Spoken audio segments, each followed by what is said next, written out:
pretty sunny today. It's kind of warm in Austin. I had some ribs today that were pretty spicy. Good flavor, just a little more spice profile than what I want out of my barbecue. Anywho, okay, so today I also want to talk about killing the editor, that inner voice that gets in your way when you're writing, when you're creating. A quick caveat is that there is a time when you need to have that inner voice, that editor telling you what to trim out, what to remove, what to finesse, what to polish and edit. That's definitely a useful thing. But there's a time, mainly when you're creating, when the inner editor can get in your way. It can start to say negative things like, oh, this sucks, or this is like all of your other pieces, this is just derivative, or this is just like this band over here that you did, or this isn't up to par, your client's gonna hate this, you're annoying your neighbors. Any kind of thing that your voice, your inner voice is telling you that's giving you doubt, that's making you pause, that's making you stop, that's taking away your inspiration and motivation, that needs to be silenced. There are a lot of different tricks to getting that inner voice to shut up. The hard thing about this is it's a highly personalized, highly personable situation. What works for me may not work for you. The other thing is what works for me one day may not work for me the next day. You have to really be present and have a good sense of self-diagnosis, if that's even a thing. But you have to be able to diagnose yourself and say, I'm struggling today, here's why, here's how, let me work on this, that type of thing. Here's some quick and dirty tips. In kind of random orders, they just come to my mind, of ways I've silenced the internal editor, that internal voice, so I can get to work. One thing is just to recognize that it's happening in the first place. So maybe it seems kind of like a duh statement, but if you can say, hey, I'm just having this self-doubt and I know what it is and you can label it, then you might be able to ignore it. You might be able to just say, okay, this is fine, this is okay, I know what I'm doing.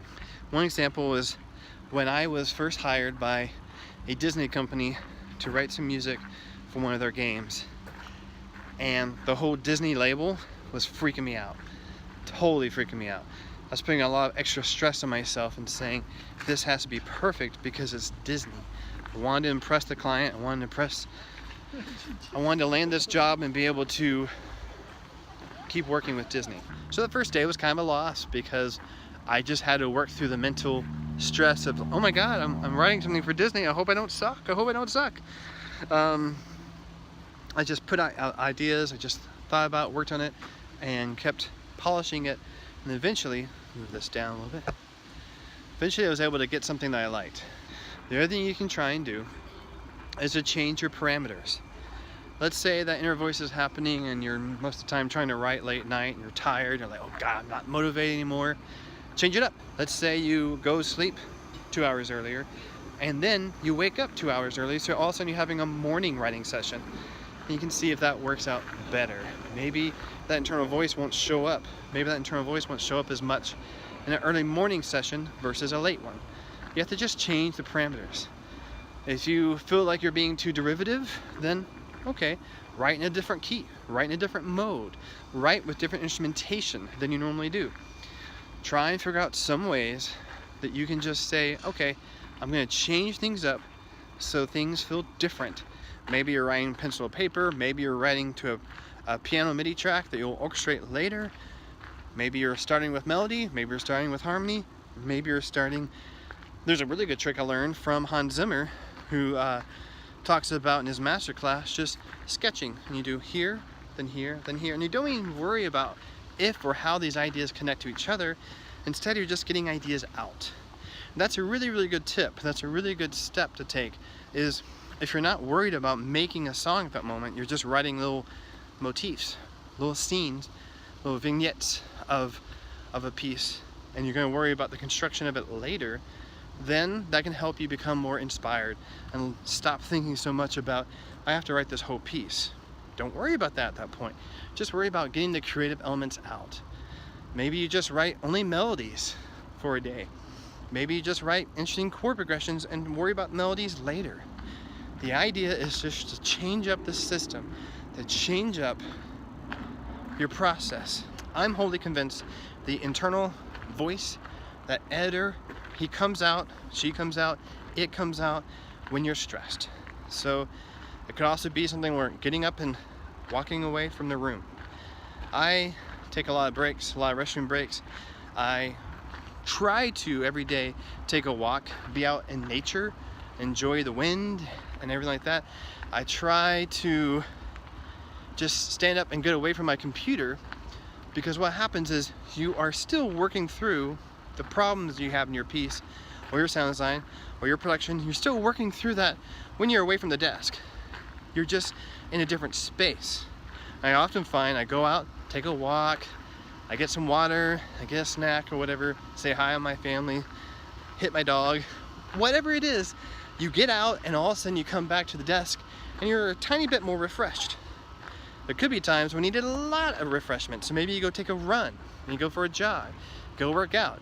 That releases chemicals in your brains, hormones in your brains. it releases chemicals in your brain that can just make you feel better and lift your mood up.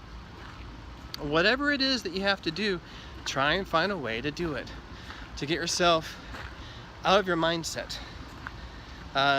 There's definitely something that can happen where you're in your head too much. Like I mentioned earlier about with the Disney job, that first day was basically, a wash, because I was in my head too much thinking, oh my God, this is Disney, I have to nail this. Second day I woke up and all of a sudden I had ideas. I think one reason why it works is because I spent the time that first day just throwing things against the wall, seeing what stuck, what didn't. I didn't delete anything. The next day I came in, I was like, let's see what I've got. And I had some new ideas. So know when to walk away from your desk, know when to sit there and try and push through it, and change up the parameters. If you're not getting good returns, then it might be time to reevaluate. Okay, do I need to change how I'm doing this? So you can start to see some returns on your efforts. I wish there was a simple black and white answer to this, but it's so gray. It's so personalized. What works for you may not work for me. What works on Monday may not work on Tuesday. And all of that's okay. Just keep working towards it, keep pushing through it, and know that that internal editor happens to everyone. So I've talked to some pretty big composers who have voiced to me privately, yeah, I totally think sometimes my stuff sucks, or I totally have this doubt. And if they have that, it's totally okay for me to have it. Everyone has it. The key is trying to figure out how to work through it, how to push through that so it doesn't overtake you, you overtake it. It may take a day, it may take 2 days. You might have an hour where you're super productive and motivated and you hit that wall, and then you're like, crap. And then you have to work through it for another 8 hours. Then you have another hour of amazing productivity, and then you hit another wall and you work through that. Rinse, repeat, rinse, repeat. That's okay, all right? So try not to stress too much about it. Everyone goes through this. I don't care how big of a name they are or they are not. People face this type of thing because it's just, creative is hard. Hopefully that's helpful. If you like these videos, if you like what I'm doing, please hit subscribe. If you want to see future videos, hit me up with some comments, some questions, some advice, some tips. I'm learning about this as we go along. I hope these are useful, and take care. Bye, guys.